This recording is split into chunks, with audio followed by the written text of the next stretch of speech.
Hi, my name's Steve Templin, and I'm the principal here at Berne Elementary School in Sugar Grove, Ohio. This is my 19th year here, 29th year as a principal, and 34th year in education.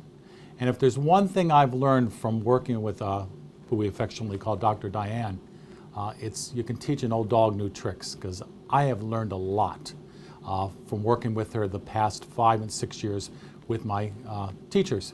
And there's a couple things I want to share with you today about working with Dr. Dianne, as well as with this concept of inquiry.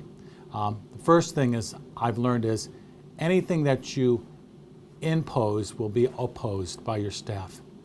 I learned quickly that I couldn't come to them and just tell them this is what we needed to do. They're the ones identified the need for a better way of writing. And when I say that, I don't mean a penmanship, and I don't mean a writing program.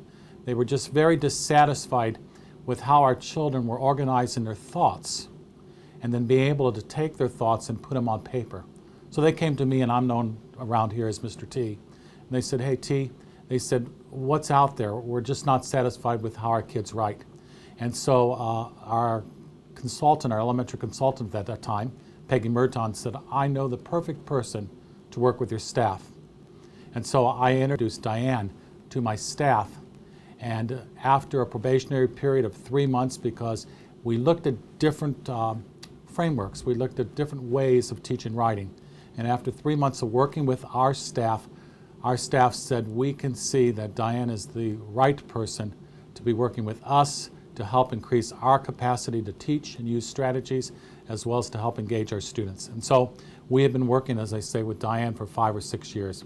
And the one thing I want to stress with you also is this is not a program. There's a lot of canned 10 easy steps to become better writers. If you're looking for that, I would tell you this is not the website for you. Dianne is into, and ourselves, it's not just Dianne, but Dianne has taught us to be more effective in our questioning, our inquiry with students, asking deeper, digging deeper, increasing their capacity to think, increasing their vocabulary. We found that with poor readers, they have poor vocabulary. And we had to do a better job of bringing that up and bringing it to the surface, their ability to use words. And so we have been very successful. I am so excited about the changes. If you were to look at my school 5 years ago and to see what the kids were writing and what they're capable of writing now, you, like my parents and those teams that visit our school, would be amazed. They cannot believe when I show them that kindergarten students are capable of writing a paragraph with the correct transitions, with details. They will often say, "This is second grade, right?" And I'll say, "No, this is our kindergarten students." And then when I bring them up to our 3rd grade, they'll go, "This is 5th grade writing?" And I'll go, "No, this is 3rd grade writing." And so, again, our ability to bring out the best in terms of students, in terms of their ability to organize their thoughts, has been, it's phenomenal. That's all I can say about that. It is phenomenal. And one of the quotes I want to share with you is a student who at this time was in the 2nd grade. Her name's Naya. And remember that name because she's going to be famous. I mean it. I've told her that. She's moved from our district last year. But Naya, when Dianne first came to our 2nd grade, Naya said, "Dr. Dianne, when you came into my 2nd grade classroom, I have never been the same." And Naya, it truly is a prodigy in her writing, but with what we've done through this inquiry teaching, the way of thinking, the way of asking questions, has even increased Naya's ability to write. And actually, Dr. Dianne, when she presented last year at the World's ASCD conference in Japan, she used one of Naya's poems as her closing remarks. And I wanted to share, just to give you an idea what can happen. And it's not just because of Naya, but this is what we are getting. This is called The Woods, and this is by Naya. "Mists float around me, the green clearing vanishes as I set foot into the magical land. Pine trees are in crooked rows, fire-red pine needles cover the forest floor like a blanket. I peek through the spiky pine trees. The green clearing can't compare to the pine forest.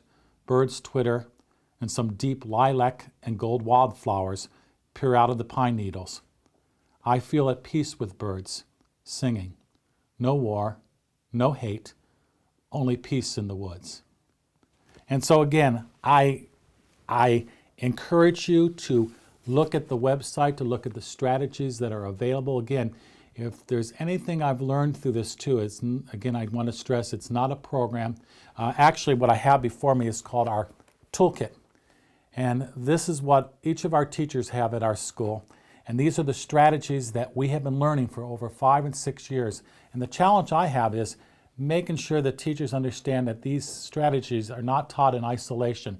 They are strategies that you embed into all your teaching, and thus it will affect their writing and their thinking in all subject areas.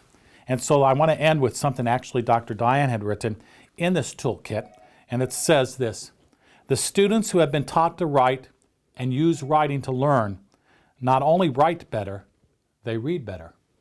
Do you know a good writer who can't read? They organize better. Good writing is organized writing. And they have a more enriched vocabulary. Writers need words and know where and how to get them. And finally, they say what they mean. Good writing is clear, simple, and grammatically appropriate. Thank you.